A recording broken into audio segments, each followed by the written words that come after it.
दौड़ी उठा दो पूरा सीधा आस्ते आस्ते बाबा धीरे धीरे पूरा आस्ते आस्ते चलतु धीरे धीरे एक मन एक प्राण एक हृदय रे धीरे धीरे प्रभुंकर रथ आस्ते आस्ते नहीं जाए बहुत सुंदर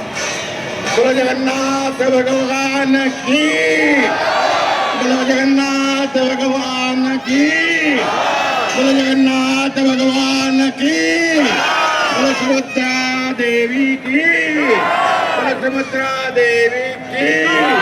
बोलो बलभद्र भगवान की पूरा सीधा बहुत सुंदर बोलो बलभद्र भगवान की बोलो चक्रराज सुदर्शन महाराज की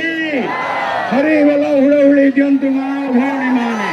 हरि बोलो हुड़हुड़ी दियंतु माँ भौणी माने हरि बोलो आपणकर प्रिय ठाकुर वर्तमान शरधा बाली गुंडीचा मंदिर अल्प दूर